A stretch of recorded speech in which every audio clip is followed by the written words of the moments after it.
Welcome back. The late fashion designer Coco Chanel once said a woman who cuts her hair is about to change her life. A new study out of the US suggests the pursuit of perfect hair could actually be impacting our health. Researchers looked at 18 hair products sold in the US and traditionally used by black women, like hair relaxers, hot oil treatments, anti-frizz or leave-in conditioners. Every product they looked at contained endocrine disrupting chemicals, or EDCs. That means they interfere with the way our bodies produce hormones, and many of those products are actually banned in Europe. And what's of particular concern is how few of those compounds are listed as product ingredients, and that makes it difficult for users to know exactly what they're putting on their hair and scalp. Well, the study is published in the journal Environmental Research. Tola Okogu is a hair care blogger and author. She's with me. Her children's books explore the relationship between girls and their hair. And joining us from Boston, Massachusetts, is the study author, Dr. Jessica Helm, a scientist at the Silent Spring Institute. Jessica, I'm going to come to you first to talk about the health problems that you found black women tend to have more than other women in the US. There was something that stood out for you here. Yeah, thanks for having me. So we know from previously published research that black women have higher rates of uterine fibroids, of infertility, earlier onset of puberty, as well as rising rates of endometrial and breast cancers. And did you find a link with the kind of chemicals that are in the hair products we talked about? So what we found was that endocrine disrupting chemicals were frequently present in these products.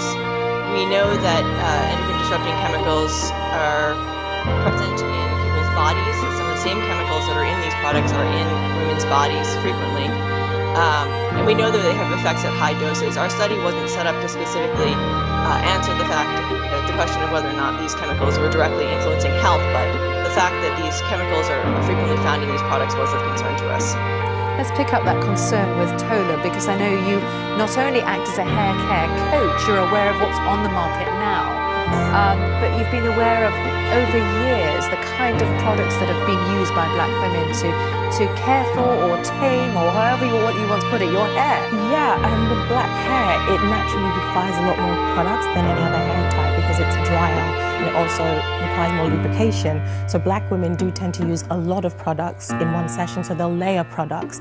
And historically, the products that we buy, I've been aware for a while that the ingredients are on the cheaper end, and the brands, it does appear to be quite low quality products, and most of the products are bought in hair shops in areas where the demographic is majoritively black.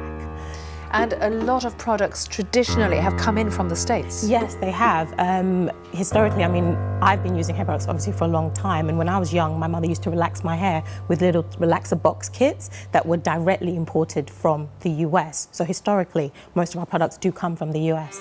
And Jessica, there is another concern, which is often the ingredients aren't fully listed, so it's hard to know what you're dealing with when you buy these products.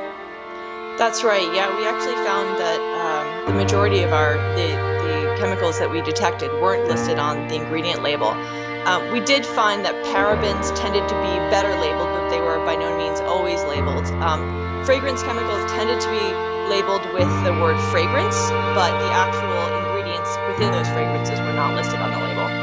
Do you think, Jessica, that black women who use these products that are directed at them as a market should be worried about their health because of this? Yeah, that's a good question.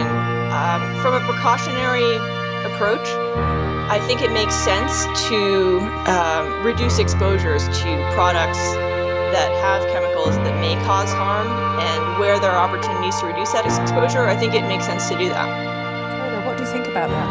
I agree completely. A few years ago, when I became more ingredient conscious in terms of the products that I use, and I kind of picked my products looking at the ingredients list, and I've become more familiar with some of the chemical names, I have moved to more organic products, and there are more products in the marketplace, a lot more UK manufacturers.